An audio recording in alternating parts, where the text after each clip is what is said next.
You guys, we are once again talking about Matt Rife because he has found himself in another controversy. People are going through his past, seeing things that he has said, and wondering why e.l.f. ever thought it was a good idea to work with him on their recent campaign. We're gonna get into what is really going down here and how the internet has been reacting, plus what e.l.f. had to say in response to all of this. Now, if you've been keeping up with the tea lately, you'll know that Matt Rife was just in some drama with the horror community. Yes, that Matt Rife, the one who just became the legal guardian of the Annabelle doll. I kid you not. Let's quickly recap that drama before we get into what's going on right now, because it definitely gives context to why people are so skeptical about him lately. And when you're in the press a little too much, sometimes people are reminded of you and your past and want to give others a refresher. And I definitely feel like this is a situation where he's been in the press a little too much and everyone's like, wait a minute, we don't like this guy. And then everything resurfaces and now e.l.f. is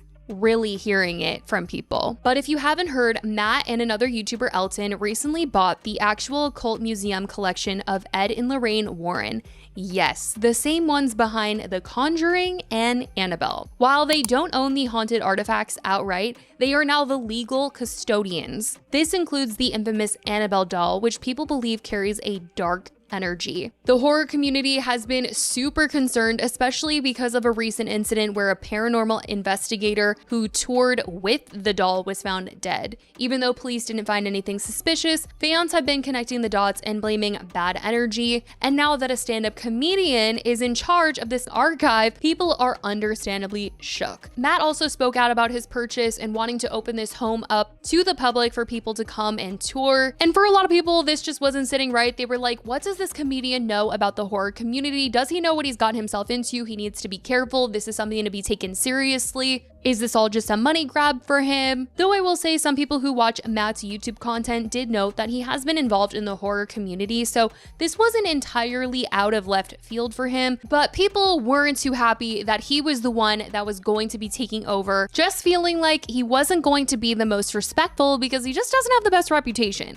But as this paranormal story was dying down, Matt found himself in even more trouble. And this time, it's not about ghosts, it's about makeup. Because e.l.f. Cosmetics, the huge beauty brand known for its inclusivity and affordability, just dropped a new ad featuring Matt Rife. And the internet is collectively wondering why and how this came to be. Hey girl. Has overpriced beauty hurt your wallet? e.l.f. that. Alfino and Schmarns have gone to e.l.f. Court for millions of clients, helping them to access beauty products they deserve at prices that won't injure their livelihoods. Just ask the e.l.f.ing people. I know a thing or two about red flags. In pricey makeup, you deserve better than that. You may be entitled to benefits. Let's get you those eyes, lips, funds. Find out what your case and face are really worth. Call us at 1-855-COLD-HARD-LASH. That's 1-855-265-34. 273-2274. How people gonna remember that? Well, here's a number you can remember. $9. Alfino and Schmarns, affordable beauty attorneys. We'll win the e.l.f. case for your eyes, lips, and face. Call 1-855-265-3473. Call me. The second the ad went up, social media exploded with people bringing up Matt's past behavior, especially clips from podcasts where he made really misogynistic comments about women's bodies. There's this one clip from the Stiff Socks podcast that he's tried to wipe from the internet, but there's still some clips here and there where he is talking about women's private parts in a way that has people just genuinely disgusted. The girl with massive, yo, that's pretty close. Yeah, it's like, what am I supposed to you or thumb wrestle? Like, I don't know. I mean, both, honestly. I don't love a giant. I don't want to look down and feel like God left a tag on you. I just don't want your to look like the gum from Sausage Party. You know? And that video gets even worse when you hear that he was seeing Brooke Schofield at the time. I mean, he was also seeing a bunch of other women at the same time, but when he was supposed to be dating Brooke Schofield, this was what he was saying the next day after they went on a date. And she's out here like, wait, that's like kind of what my parts look like, and you're talking about you're disgusted by that? Went on the Stiff Socks podcast with our baby Trevor Wallace. And I just want to say, this is when I knew. I was still actively seeing him at the time. In fact, we'd gone to dinner the night before. He was telling me all about how he was going on a podcast. I don't know if you guys recall. That was like the most, he's since had it wiped from the internet. I wish I could wipe it from my memory. First offense was Trevor asking what his type was. His answer was blondes with fake okay? He goes on to say that he is disgusted by outie vagina, girls who have outie vagina, because it looks like God left the tag on them. Now, I'm gonna give you guys the canceled exclusive here, but I, Brooke Schofield, have an outie vagina. Imagine me sitting there, my jaw on the floor.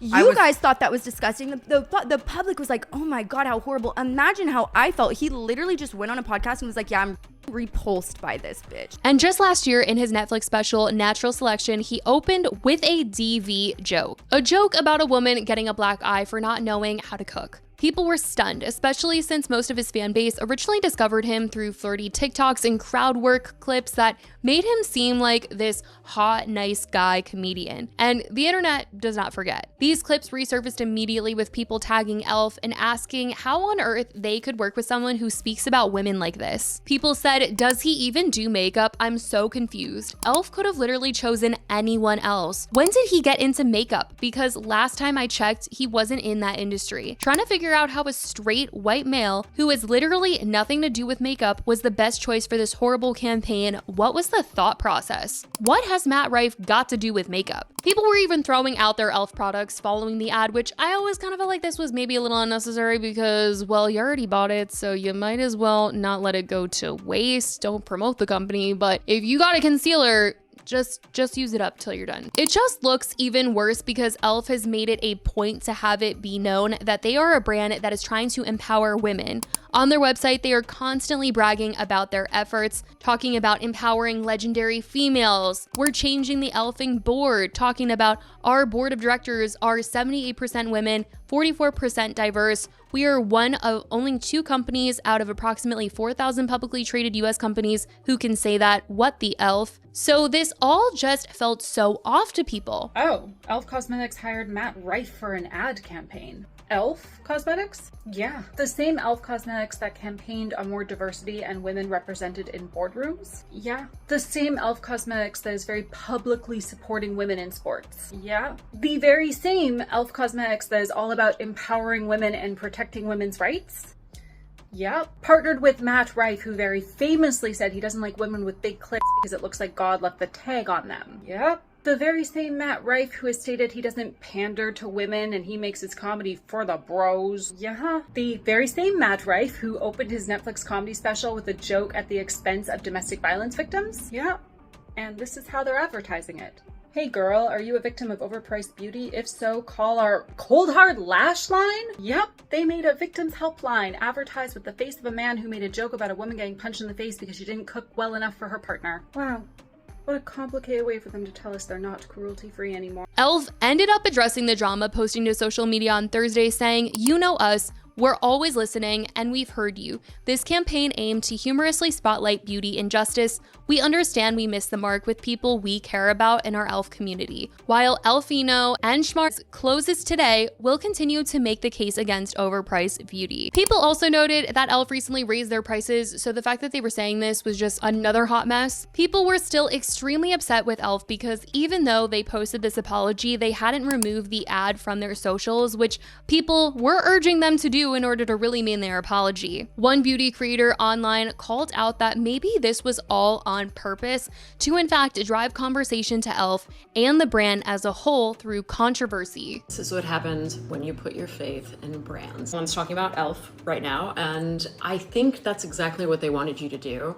I think this isn't a case of them not knowing any better. I think this is someone from their advertising department that was like kind of a hack that didn't know what to do and their numbers were low, and so they figured they would do what American Eagle was doing, and here we are. No way that they just picked this person to be in their ad. You don't pick someone who's that controversial at the moment for making jokes about DV with women and then put them as the face of your campaign. I just honestly, I hate to quote, but this guy is not exceptionally talented, shock value kind of crowd work artist, and that's not why they hired him. They hired him for shock and awe, and now they're getting it. But they've alienated a lot of their base doing this. I think the thing I'm most most disappointed in is that these brands that were so performative during Pride and during 2020 are all backtracking and playing to who's in power now. And it just means like, you can't trust brands. This is capitalism. This is what happens when you want to make a quick buck because you need numbers to go up. These brands don't have any soul. They never really did. The same was said about American Eagle as well, wondering if their ad with Sydney Sweeney was controversial on purpose to stir up talk about the brand. But I want to know what you guys think about all of this. Matt being in the ad, e.l.f.'s reaction to the backlash, everything that everyone is saying online. Can you believe they chose him to be in their latest campaign? Let me know your thoughts in the comments. I love you guys so much, and I will talk to you in the next video. Bye, guys.